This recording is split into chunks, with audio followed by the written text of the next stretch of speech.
tell us what's wrong with hard water or with chlorinated water and what we can do to kind of resolve some of that. Okay, well, those are two different issues. So the chlorine, I'll touch on that one first because we spoke about the different bacteria that live on your skin. So chlorine is added to the water to disinfect it. So it's like an antibiotic. It kills living organisms that would be in the water, but you have living organisms on your skin.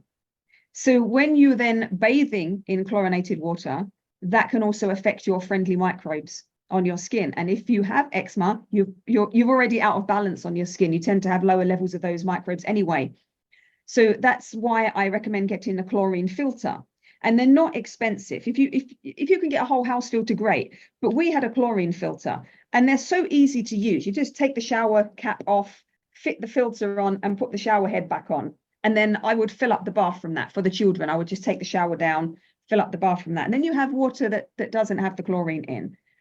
Then the second thing you were saying about the water was the hard water. Yeah. So the water travels through the ground, and it will pick up different minerals depending on what ground it travels through.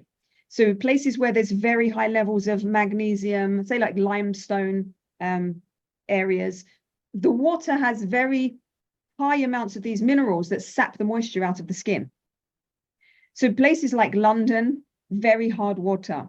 I think the worst place I've ever visited is Prescott in Arizona. I literally felt like my skin was going to crack and break open every time I bathed.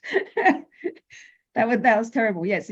And when I had the water softener fitted, it made such a profound difference to my children's skin. I knew if it stopped working, if it needed a service, or if I'd forgotten to load the salt, it would show on my children's skin within 2 days.